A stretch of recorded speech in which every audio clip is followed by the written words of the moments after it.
ನಿನ್ನೆಯಷ್ಟೇ ಕುರುಡುಮಲೆಯ ಗಣಪತಿ ದೇವಸ್ಥಾನಕ್ಕೆ ದೇವಸ್ಥಾನದಲ್ಲಿ ಪೂಜೆಯನ್ನ ಸಲ್ಲಿಸಿ ಗಣಪತಿಗೆ ವಿಶೇಷವಾದ ಪೂಜೆಯನ್ನು ಸಲ್ಲಿಸಿ ಆಶೀರ್ವಾದವನ್ನ ಪಡೆದುಕೊಂಡಿರುವಂತಹ ಕಾಂಗ್ರೆಸ್ನ ನಾಯಕರು ಅಧಿಕೃತವಾಗಿ ಪ್ರಚಾರಕ್ಕೆ ಚಾಲನೆಯನ್ನ ಕೊಟ್ಟಿದ್ದಾರೆ.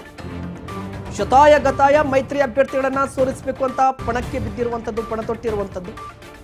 ಇದೇ ಕಾರಣಕ್ಕಾಗಿ ಈಗ ಪ್ರಚಾರದ ಅಖಾಡಕ್ಕಿಳಿದಿದ್ದಾರೆ.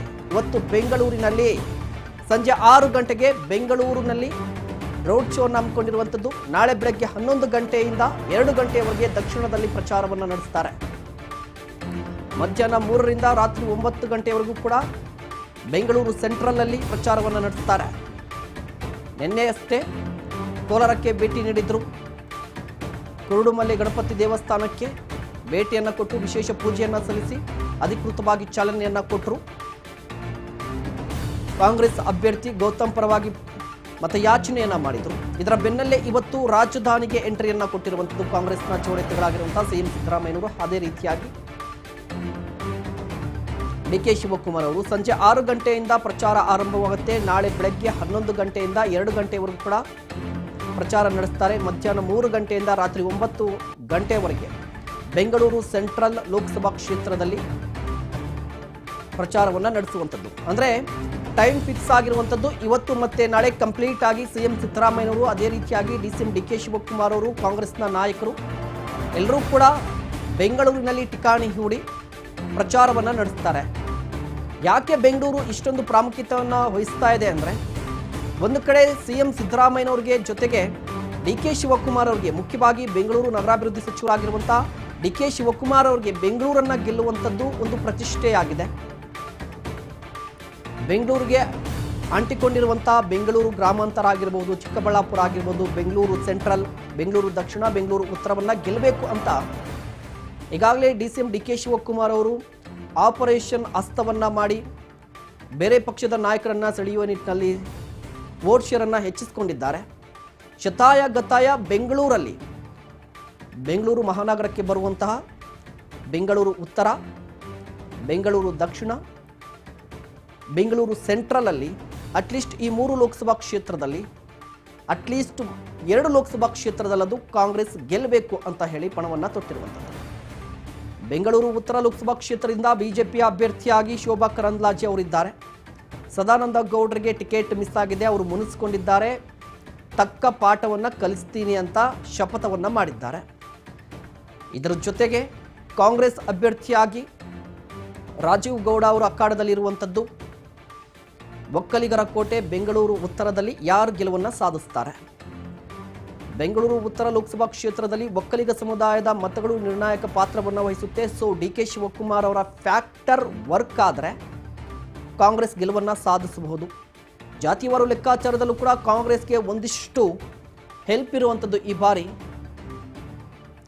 ಒಕ್ಕಲಿಗ ಸಮುದಾಯದ ಮತದಾರರು ಹೆಚ್ಚಿನ ಪ್ರಮಾಣದಲ್ಲಿ ಇರುವ ಕಾರಣಕ್ಕಾಗಿ ಡಿಕೆ ಶಿವಕುಮಾರ್ ಅವರ ಫ್ಯಾಕ್ಟರ್ ಎಷ್ಟರ ಮಟ್ಟಿಗೆ ವರ್ಕ್ ಆಗುತ್ತೆ?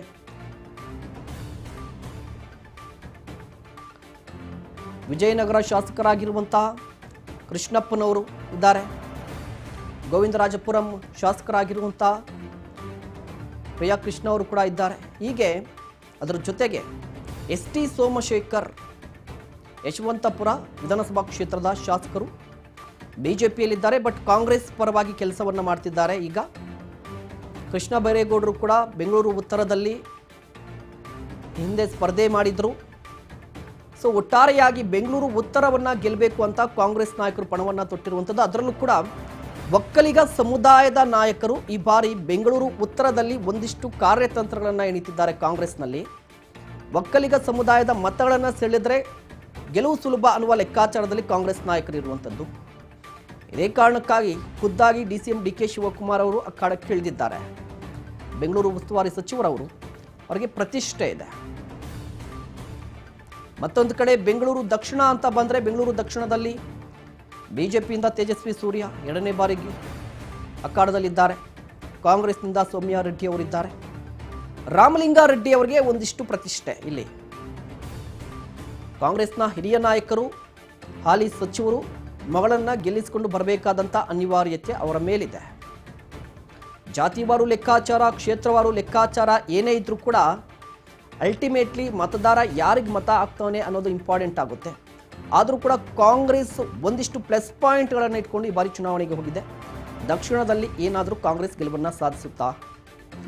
ಇದೊಂದು ಕುತೂಹಲ ಇದ್ದೇ ಇದೆ. ಬೆಂಗಳೂರು ಸೆಂಟ್ರಲ್ ಮಿನಿ ಭಾರತ, ದೇಶದಲ್ಲಿ ಇರುವಂಥ ಎಲ್ಲ ಸಮುದಾಯಗಳು, ಎಲ್ಲ ಜಾತಿ ಬೆಂಗಳೂರಿನ ಸೆಂಟ್ರಲಲ್ಲಿ ಕಂಡುಬರುತ್ತೆ. ಅಲ್ಪಸಂಖ್ಯಾತ ಮತದಾರರು ಕೂಡ ಪ್ರಮುಖ ಪಾತ್ರವನ್ನು ವಹಿಸ್ತಾರೆ. 3 ಸಚಿವರಿದ್ದಾರೆ, 3 ಸಚಿವರಿದ್ದಾರೆ. ಕಾಂಗ್ರೆಸ್ನ ಸಚಿವರು ಬೆಂಗಳೂರು ಸೆಂಟ್ರಲ್ಗೆ ಬರ್ತಾರೆ. ಶಾಸಕರಿದ್ದಾರೆ. On the paper Congress strong ಆಗಿದೆ. ಮನ್ಸೂರ್ ಅಲಿ ಖಾನ್ ಕಾಂಗ್ರೆಸ್ನ ಅಭ್ಯರ್ಥಿ ಈಗಾಗಲೇ ಚುನಾವಣಾ ಪ್ರಚಾರದಲ್ಲೂ ಕೂಡ ತೊಡಗಿಕೊಂಡಿದ್ದಾರೆ. PC ಮೋಹನ್ ಬಿಜೆಪಿಯ ಅಭ್ಯರ್ಥಿ,